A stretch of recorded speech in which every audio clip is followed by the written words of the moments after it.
This is a replica of the 1830 first edition of the Book of Mormon. When this book first appeared in print, it generated some opposition. Joseph Smith, of course, claimed that he translated the Book of Mormon from a set of ancient golden plates.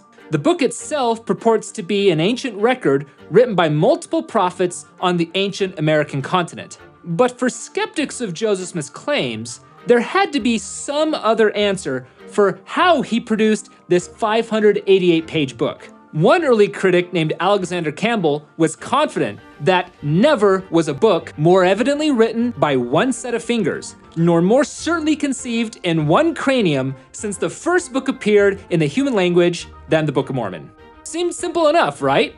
Joseph Smith, the ignorant con man, wrote the book himself. Case closed. Well, not really. As Brigham Young University professor Daniel C. Peterson noted, the fact was that the perfect ignoramus Joe Smith had actually produced a substantial and complex book. Moreover, he and his book were acquiring a solid and numerous following. How could this be accounted for? Because critics couldn't reconcile the picture of an unlearned Joseph Smith simply writing the Book of Mormon by himself, they set off to see who could come up with a plausible counter-explanation for the origin of the Book of Mormon. The first and most popular counter-explanation came to be known as the Spalding theory. According to this theory, Sidney Rigdon, an early convert to the Restored Church of Jesus Christ, secretly stole an unpublished manuscript from a man named Solomon Spaulding and gave it to Joseph Smith, who then palmed off this manuscript with his own additions as the Book of Mormon. This theory was so popular among critics in Joseph Smith's day that it practically became the standard skeptical explanation for the origins of the Book of Mormon for decades. The Spalding theory, however, eventually lost favor when Spalding's original manuscript was recovered in 1884 and was seen to bear little resemblance to the Book of Mormon. Historians now consider the Spalding theory a dead issue and not credible enough to base a theory of Book of Mormon authorship on. So if Joseph Smith didn't steal Solomon Spalding's manuscript, then how else might he have produced the Book of Mormon? Around the turn of the 20th century, some scholars began suggesting that Joseph derived the contents of the Book of Mormon from his own environment. One book in particular, View of the Hebrews by Ethan Smith, no relation to Joseph, became a popular candidate as a source of plagiarism or influence on Joseph. First published in 1823, View of the Hebrews is essentially an extended argument for why the modern Native Americans are descendants of the lost 10 tribes of Israel, which was already a popular theory in the early 19th century. Some authors have argued for parallels between the content of the Book of Mormon and View of the Hebrews, which they say shows signs of plagiarism. As with the Spalding theory, however, there are some serious problems with the theory that Joseph Smith plagiarized View of the Hebrews. For one thing, there's no direct evidence that Joseph Smith was familiar with the contents of View of the Hebrews at the time of the translation of the Book of Mormon. In addition, none of Joseph Smith's contemporary critics ever considered View of the Hebrews as a potential source of plagiarism, which is strange if the books are so obviously similar as some have argued. This would indicate that the supposed parallels between the two sources aren't actually as readily obvious as some have suggested. Finally, Joseph Smith himself, while acting as editor of the newspaper The Times and Seasons, approvingly republished a quotation from View of the Hebrews as evidence for the Book of Mormon's authenticity. This is not the kind of behavior you'd expect from a shrewd con man. Besides all of this, other scholars have pointed out significant stylistic and conceptual differences between the Book of Mormon and View of the Hebrews.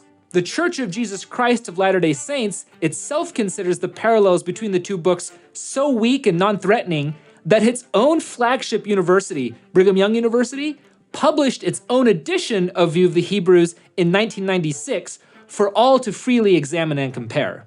So if Joseph didn't steal Solomon Spalding's manuscript or Ethan Smith's ideas, what other possible explanations might there be? Well, in recent years, a new theory has emerged which posits that Joseph Smith most likely grew up reading a school book called The Late War by Gilbert J. Hunt, and it heavily influenced his writing of the Book of Mormon. Published in 1816, The late war between the United States and Great Britain gave an account of the War of 1812 that was intended to be an educational textbook for schoolchildren.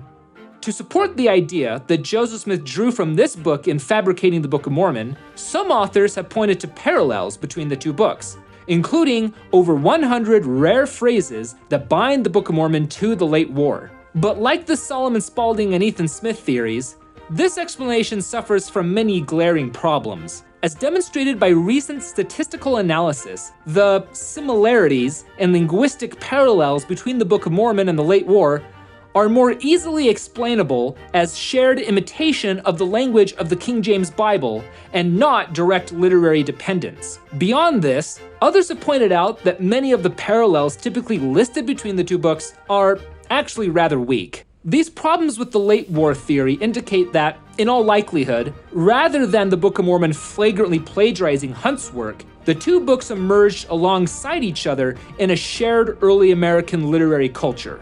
Those who disbelieve Joseph Smith's claims will naturally find ways to explain away the miraculous origin of the Book of Mormon. But it bears repeating the point raised by Apostle John A. Widtsoe in 1951. Unbelievers in Joseph Smith's story have not been able to agree on any one explanation. It has even been necessary by some writers to change the explanation they first proposed. This unsuccessful, changing search is of itself an evidence of the truth of the prophet's own story. Arguments that the Book of Mormon was derived from some other 19th century book do not adequately explain its features. For example, its astounding narrative complexity, literary elegance, profound theology, and authentic ancient characteristics. Nor do such arguments account for the circumstances of its coming forth, including its rapid dictation, lack of revisions, and the testimonies of those who handled the plates and beheld the angel. The weight of the combined evidence affirms that the Book of Mormon is unlike any other 19th century work, and is in fact an authentic ancient text. If any of you are curious to read Solomon Spaulding's manuscript, or Ethan Smith's view of the Hebrews, or the late war, you can access them for free on the Book of Mormon Central Archive by following the links in the description.